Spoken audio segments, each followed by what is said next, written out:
So this lesson will be a review from something you did in Algebra 2 as well. Just teach it from the beginning. You can let me know what you remember. So inverse functions, and I'm going to write a little list of things about inverse functions. They undo each other, which is the definition of an inverse. So if you do one of the functions and then do the other one, it will take you right back where you started. So if you, for example, if f and g are inverses, if you do f of g of x, that will equal g of f of x, and they will both just equal x. What that means is it takes you right back where you started. They undid each other. So it is an undoing process. Do you know those number games where someone's like, pick any number, and then they tell you to add 3 and subtract 5 and divide by 12, and then it always comes out to what you started with? It's because they created it as an inverse function. Okay, that's what they did. I know, I'm sorry. Did I ruin the magic for you?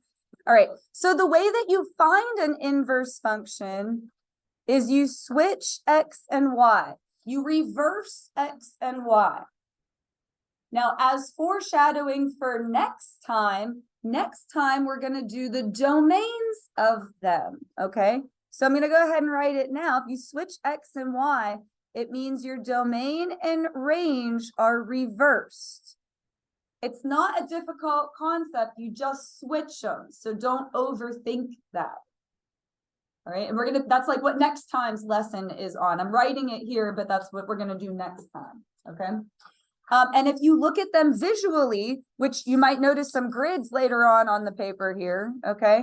They reflect over the line y equals x. Now, let me just real quick, I'll grab a sticky note here. Review what the line y equals x looks like. You don't have to draw this. I just want you to look. In y equals mx plus b format, what is the m? What's in front of the x? Slope is 1. If it's not written, it's 1. And then this is plus nothing. It's going to go through the origin and then go up 1 over 1. This is your line y equals x. Coming with me there?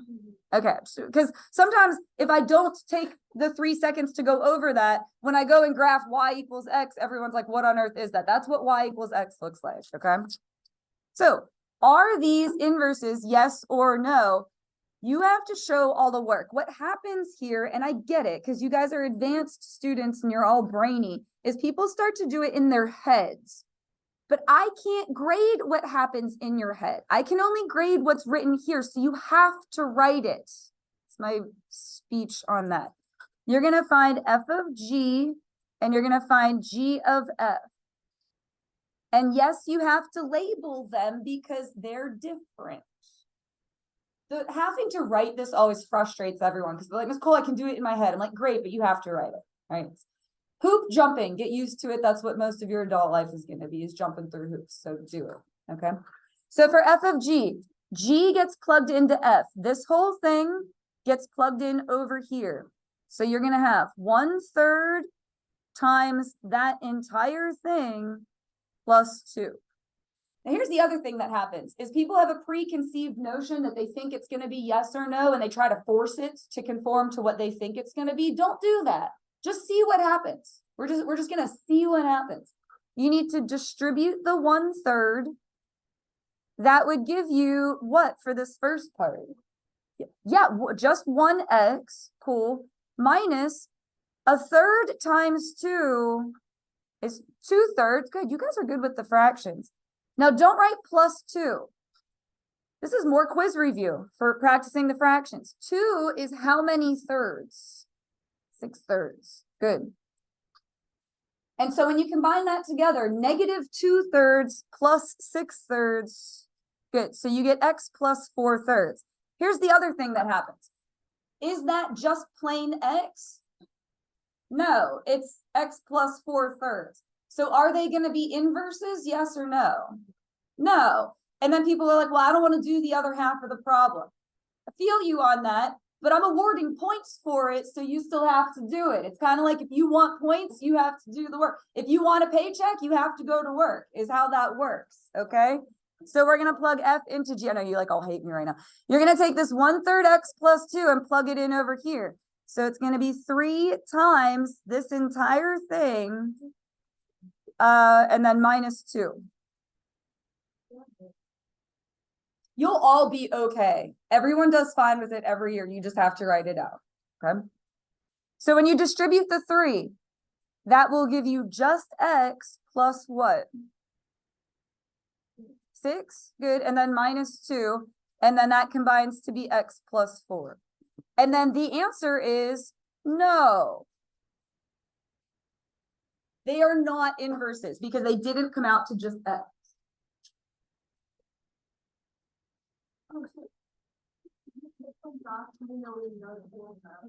You have to write it. I am giving points for the work. You have to do work to get points. I'll show you again. All right.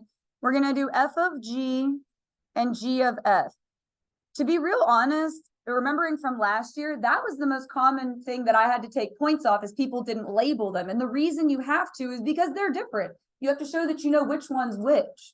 People did all the work. That was fine. They were like, okay, fine, I'll do the work, but they didn't label them. And I only took off half a point, but just label them. So G gets plugged into F. This 4x plus 9 gets plugged in over here. So that's going to be 4x plus 9 minus 9 over 4. You have to show what order the stuff cancels in.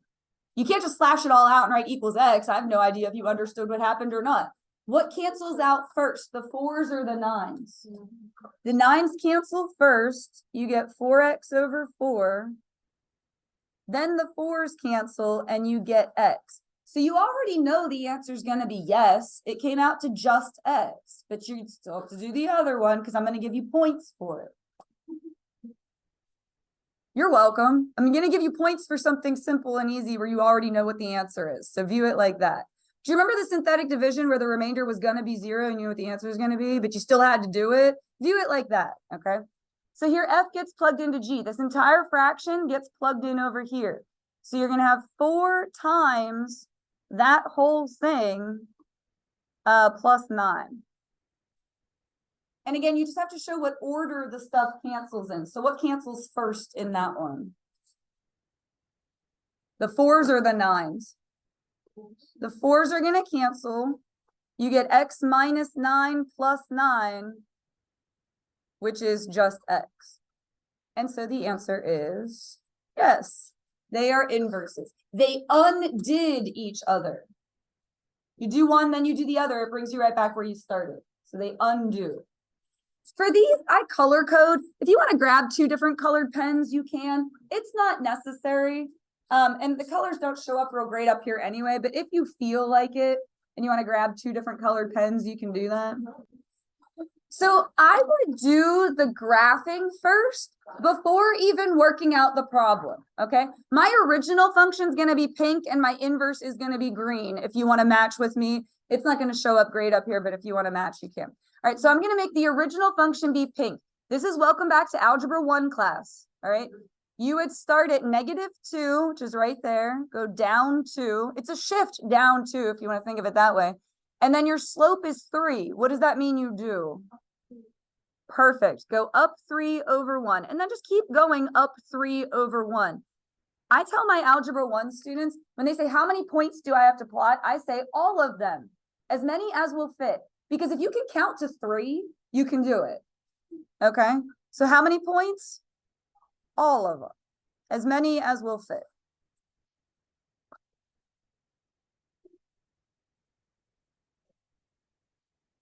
You'll be okay. Now you can graph the inverse without even finding the inverse. And that's kind of what I want you to do. Because once you work out a problem over here, it always like throws everybody off and then they start to get, you know, the anxiety kicks in. Do the graphing before you even do the problem. All you're going to do is reverse the points. So look at, do you see how this is 0, -2? That means you're going to plot -2, 0. You just flip-flop it.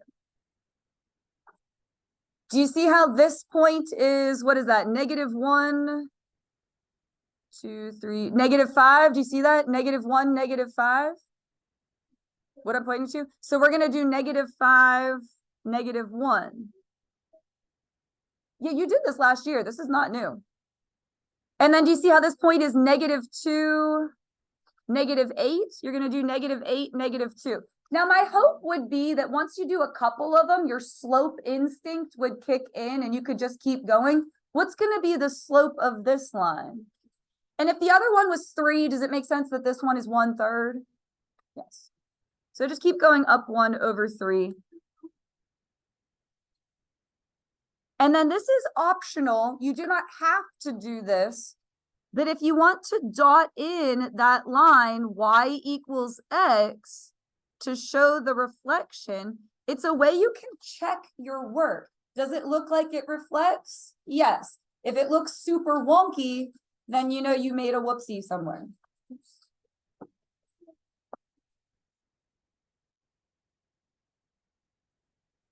That drives me crazy. You can't see that those are pink and green at all. It looks like red. Yeah, that's so frustrating. Okay, now we're going to go back and actually do the problem. Now, what you want to do is switch x and y. Sure would help a lot if there was a y in the problem. All right, so what we're going to do is scribble out f of x and call it y. Listen carefully to this part. Everything else stays put. The equal sign is not going to move. None of the other numbers or symbols are going to move. All you do is reverse the x and y. So it's going to be x equals 3y minus 2. And then you just solve for the y. So what would you do? Like, this is back to algebra steps. What would you do to both sides here? Plus 2. And then divide by 3. So x plus 2/3 equals. Now, if you write equals y, I will not take off any points because for heaven's sake, it's the right answer. But I will be happier if you put this. That is the definition for inverse. You say that as f inverse of x. Do not say f -1. It's f inverse. That's the notation that means inverse. So I'll be happier if you put that. But I won't mark it wrong as long as your answer's correct. Well, I'd like for you to know this means inverse, but if your answer is correct, I will give you credit. All right, let's try the next one. What shape is this going to be? A wiggle. And it moved what direction? Down 4. So we're going to go down 4. I'm doing this one in pink. My original one is pink. My inverse is going to be green. Now I need some more points. So I'm going to make a little table.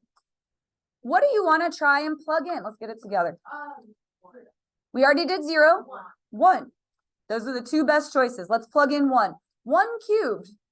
1 minus 4 is -3. So we get 1 -3. It's right there. Now let's do -1.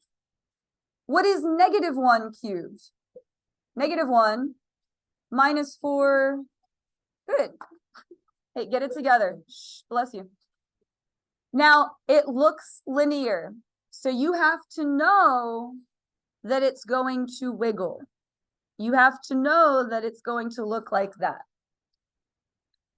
And again, what I want you to do is go ahead and graph the inverse right away. You can do it without even doing the problem. Just reverse the points.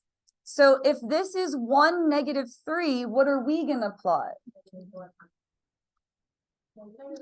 -3, 1.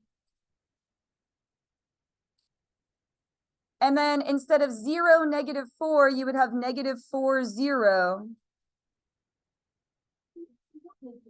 You do not, yes, and well said. You do not negate the numbers, you just switch them. Correct. Yeah, thinking back to geometry, it's the converse.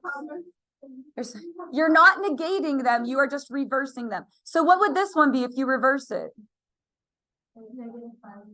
Good, -5, -1. Again, it looks linear, but you need to know that it's going to wiggle. And if you want to, it's not required, but if you want to, you can dot in that line y equals x. It's just a way to help you check the reflection. Now, foreshadowing. If this had a cubed, what do you think the inverse is gonna have in it? And do you see how this is a sideways wiggly? Okay. You're gonna switch X and Y. Sure would help a lot if there was a Y in the problem. So scribble out f of X, call that Y.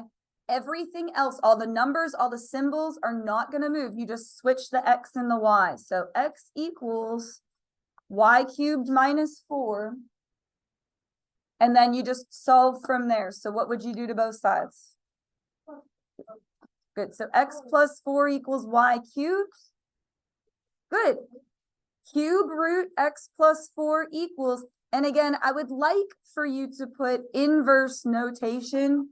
I want you to know what that means. Now on the back of this paper, we're just going to practice the heck out of that. We're not going to do any more graphs. And this is exactly what your delta math is going to look like. You're just practicing finding inverses.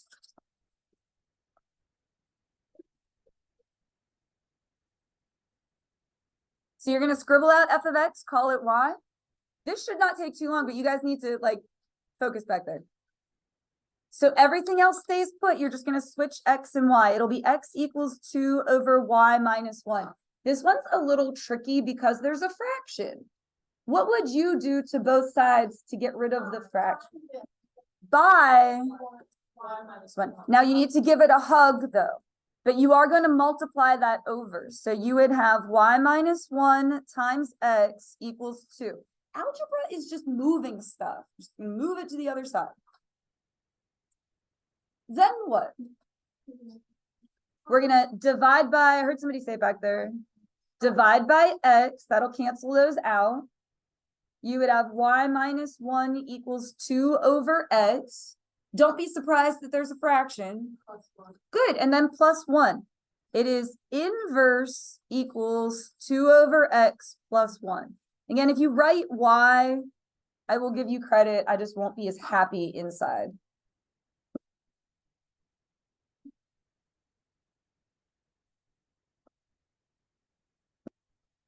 All right, scribble out f of X, call it Y. Everything else stays put. You're just going to switch X and Y. And what happens is people get good at doing this in their head because you're just reversing the steps that are over there. Bless you. Please remember to write everything for me. I can't grade what happened inside your head. Okay. What would you do first? Times it by 5. And then it's mostly a matter of getting the steps in the right order. You're going to cube root to get rid of the cubed. And then minus 2. Oops. Can't talk and write at the same time here. Make sure that the minus 2 doesn't end up looking like it's underneath. If you want to write it out front to be more fancy, you can do that. And again, try to remember to put inverse. That ended up looking really messy. I'm gonna just, does anyone ever erase what they wrote and rewrite it just because they want it to look prettier?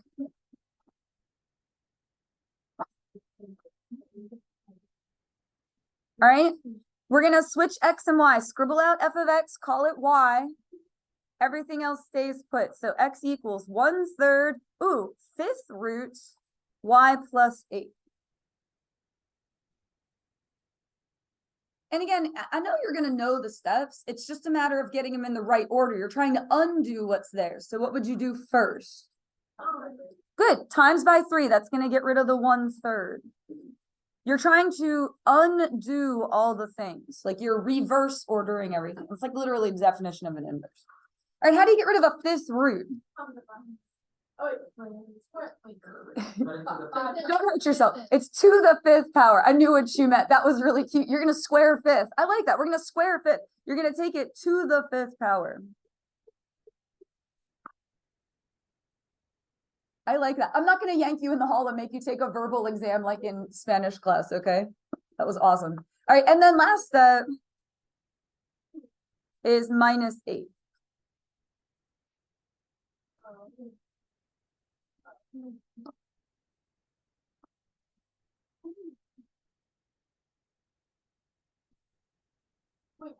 Yeah, go.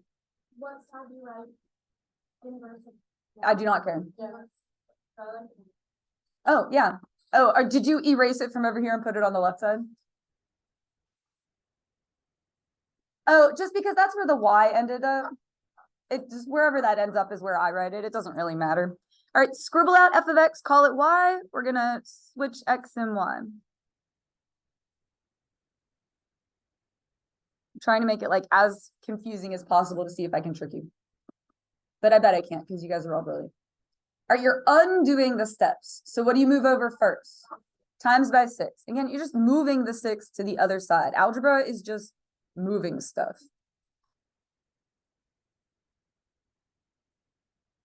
And then, yeah, 7th it. We're gonna take it to the 7th power. Now here's where it comes down to a personal preference. Some people like to distribute the 2 into here. Some people don't. It doesn't matter. I wouldn't personally. How would you move the 2 over? Yeah, you would divide by 2.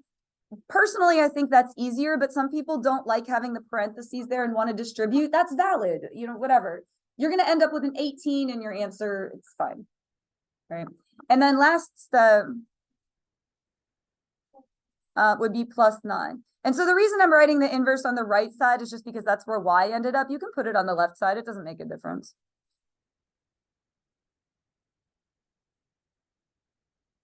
All right, last one.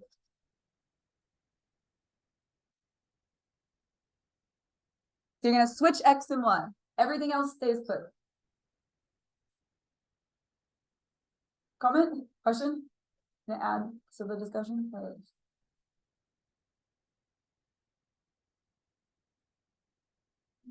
All right, what would we do first? Yeah, literally this, it's like you're picking it up and just moving it to the other side. So you're going to have 3y plus 4 times x equals 9. You can, it doesn't matter what order you write it in at all. Then what? You're dividing by both x and 3. So divide both sides by 3x. So yeah, I guess if you wanted to put the 3 and the x next to each other, that might look nicer. You're going to have y plus 4 equals 9 over 3x. And then your last step is to minus the 4.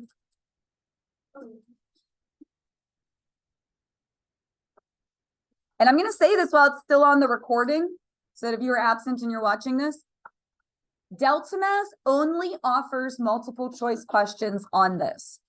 So you have to turn in a page with your work.